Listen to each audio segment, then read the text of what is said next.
What's up everyone and welcome back to the MMA Zone. Today, let's get started with Tom Aspinall reacts to Jon Jones' comment. Many members of the MMA community consider Tom Aspinall to be the future of the heavyweight division, given his unique blend of skill and athleticism. While some have gone so far as to predict that Aspinall could end his career as the greatest heavyweight of all time, he recently explained that his main goal is to make as much money as he can in the shortest amount of time before then riding off into the sunset. After Jon Jones said in a scathing Instagram comment back in August that Aspinall will never win more world championships than him, the interim champ fired back while speaking with Ariel Helwani this week. "I don't want to win as many championships as him. I just want to be the undisputed heavyweight champion of the world. That's all. You don't want to break his record. Don't care.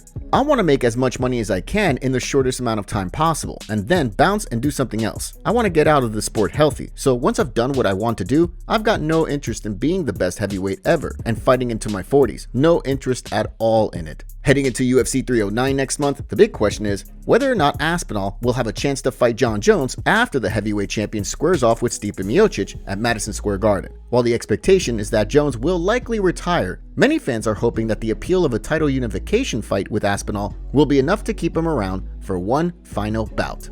Michael Chandler sends a warning to Arman Tsarukyan. Ahead of his UFC 309 fight with Charles Oliveira, Michael Chandler believes that, with a win, he will be next in line to fight the winner of the Islam Makhachev-Arman Tsarukyan fight, which is expected to take place sometime early next year. While some members of the MMA community believe that, based on the first fight between Makhachev and Tsarukyan in 2019, the two will compete in another highly competitive bout for the lightweight title, Michael Chandler believes that the champion is in for an easy night when he and Tsarukyan share the octagon.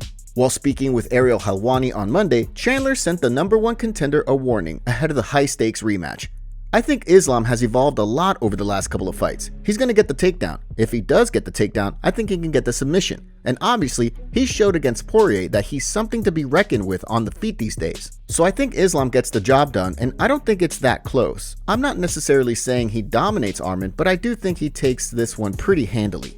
While the fight has not been made official, Islam Makhachev is currently sitting as a comfortable betting favorite on BetOnline with -250 odds, while on the flip side, Tsarukyan is an underdog with +210 odds. According to Khabib Nurmagomedov, who spoke during a live appearance this past weekend, Makhachev has already accepted a fight for January, meaning the UFC could wind up announcing a Makhachev-Tsarukyan rematch sooner rather than later.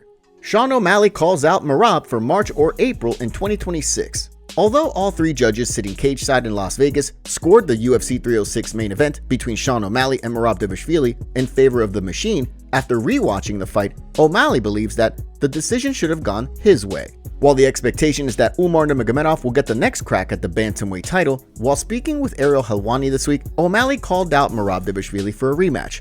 "I'm saying March or April. I'm doing everything I can to get back in there. My mindset, my ambition, my drive. Everything's at an all-time high. I want to get back in the gym. I want to get back to work. I want to get back on the mats. I want to make that walk again. And I want Merab next. I know I'm better than him. I need to right that wrong. I think Miami would just be sweet. For 3.5 years, I kept saying, I'm better than Chito. I'm better than Chito. In Miami this year, I got to prove that. So I would like to go back to Miami. Improve that one again. Rematch Merab. That's what I want."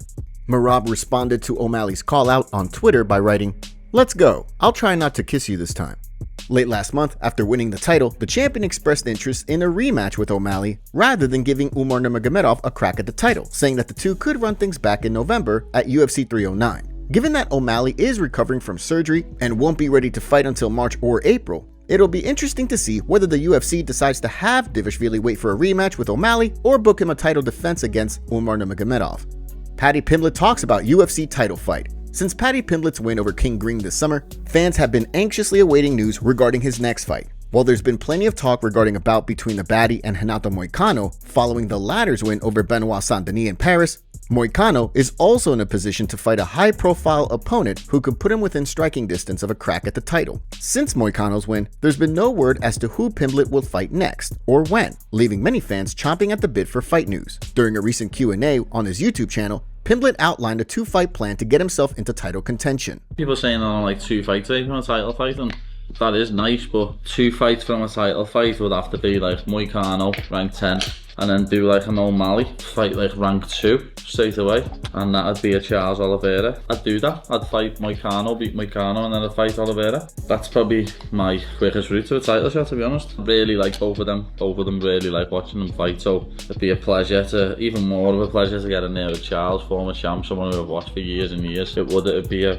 honour to get in there with Charles, and a pleasure, but you know, they're just in the way of me getting the belt, so I'll have to run through them. Of course, if a fight between Pimblett and Moicano does not wind up coming to fruition, there's certainly no shortage of potential opponents for the streaking Scouser. As he explained in an interview last month, the most likely scenario is a fight sometime early in the new year. Given that Moicano is recovering from a shoulder injury sustained prior to his UFC Fight Night Paris headliner last month, it'll be interesting to see whether the two wind up meeting in the new year or whether the UFC decides to go a different route. Tony Ferguson reveals next fight date. After losing his 8th fight in a row back in August, Tony Ferguson left one glove in the center of the octagon, telling fans that since he doesn't want to retire, he would be taking the other with him, just in case.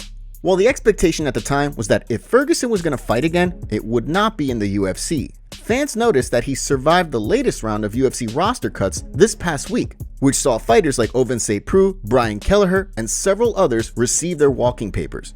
Now, during an appearance on Demetrius Mighty Mouse Johnson's YouTube channel, Ferguson revealed that he's targeting a return in either January or February and will be training for his next fight with TriStar Gym's Faraz Zahabi.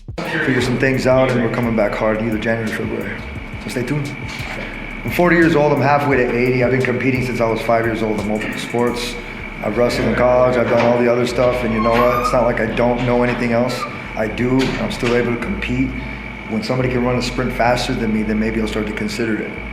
Well, like I said, I'm not in any rush for anything. Usually I have like little ailments. I'm either like boo-boo's hurt, broken, or something is wrong, like messing around.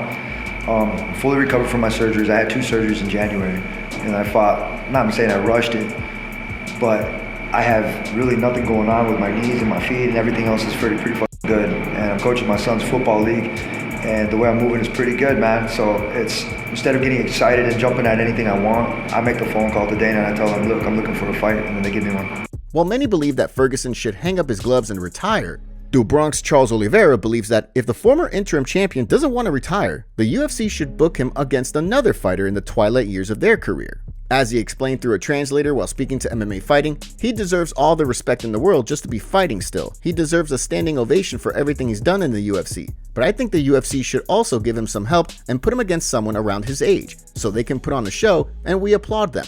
The guy doesn't want to retire. He's there, so why not get someone with the same vibe to put on a big fight? That would be great. But to put these young kids coming in hungry for attention over a big name like him, that's a bit complicated. It sucks. The guy has a certain age, and you put him against young kids to fight him? That hurts him a little bit. In the event that the UFC does wind up giving Ferguson another fight, fans have suggested Clay Guida, who's preparing to fight Chase Hooper in December, as a potential opponent. In addition, John Anik suggested that Ferguson and fellow UFC veteran Joe Lauzon collide inside the octagon before riding off into the sunset. Francis Ngannou sends a threat to Dana White. This weekend, Francis Ngannou will return to MMA for a highly anticipated fight with Renan Ferreira in Saudi Arabia.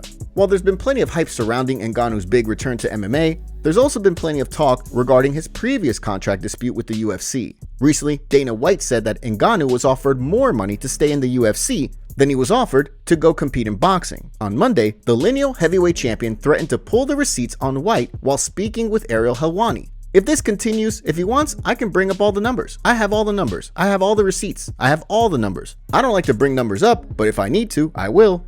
While Ngannou declined to pull the receipts live on Monday's show, he did explain that even with the potential rematch included, the offer he received to fight Jon Jones did not compare to what he was offered to box Tyson Fury and Anthony Joshua. You mean 2 Jones fights combined? Not even close. Ahead of Saturday's fight, Ngannou made it clear that despite many members of the MMA world overlooking Renan Ferreira, he isn't overlooking his opponent. We don't fight names, we fight talent. And let me tell you something, this guy has talent. And from all my opponents, I think it's going to be one of my toughest fights. Let's just be serious. Let's look aside athleticism, like high level. For me, as I'm taking it, it's very serious. I take this fight as the underdog.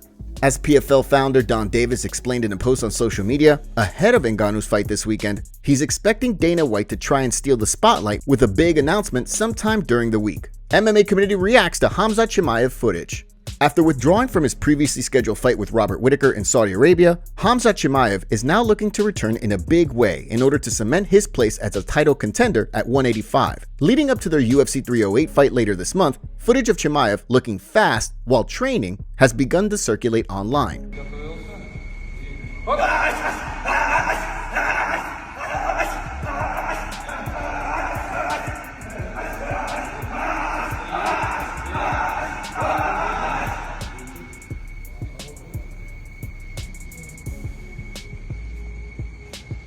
The MMA community was quick to weigh in, with one fan writing, "He always looks good in his training or sparring videos. That's not the problem. The problem is he overtrains, then gets ill or injured, and then he's forced to pull out, and this has been happening ever since he got and had that experimental Russian surgery done on him." Another fan joked, "3 more punches and he need an ambulance." Another took aim at Chimaev for his previous withdrawal. "Let's see him beat the common cold next." One fan joked about the 20-second video, adding, "The length of the video is exactly how long it'll take before he gasses out at that speed." Despite that, not everyone is counting Chimaev out.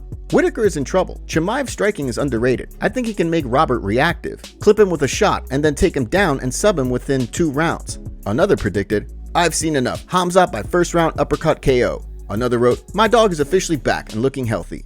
With fight night rapidly approaching, only time will tell how things play out. Dana White goes off on the rankings again and says that he has a meeting this week to fix the rankings for good. Here's what he had to say. Khalil Roundtree fights that bad fight against Pereira, and the rank him number 8. Keep him at number 8. Literally this week, I have a meeting to try to fix the rankings and get all these know-nothing, do-nothing mother out of it. So hopefully this week I get this fixed. Have a great day, everybody. Jon Jones has his DMs leaked by the brother of a girl he was messaging. Her brother posted on Twitter saying, "Hey Jon Jones, you're 38 years old, married, and have daughters, so why are you sending this to my sister?" He then showed a screenshot of their conversation. Jon DM'd the girl and said, "Hello, who are you?" The girl responded saying, "Hi Jon Jones, why won't you fight Aspinall?" Which Jon responded to by saying, "You're absolutely gorgeous. Why are you so mean to me?" The girl responded to Jon publicly and said, "I don't know what to say. I'm sorry, Jon." She also addressed the rumors of it being fake by responding to someone writing, "DW bro, I sent the video to a couple people so they can't say I'm lying. The DMs were bland though. I was just a little starstruck and was like, let's go Jon. And he was complimenting me. That was it." Top comments. The comment to Bilal from Topuria was savage as F. "Never finished a man or woman. Underrated trash talk moment. Should have to defend your belt 5 times before trying to fight for double champ. I'm getting sick of Ilya talking about every guy that's bigger than him as if he already beat them. Never defended his title, but want to go up for a double champ status. It's getting irritating. Do you want to see Conor McGregor versus Bilal Muhammad? Let us know in the comments. I don't want to see Conor versus anyone anymore. The man is just internet noise at this point. No substance at all."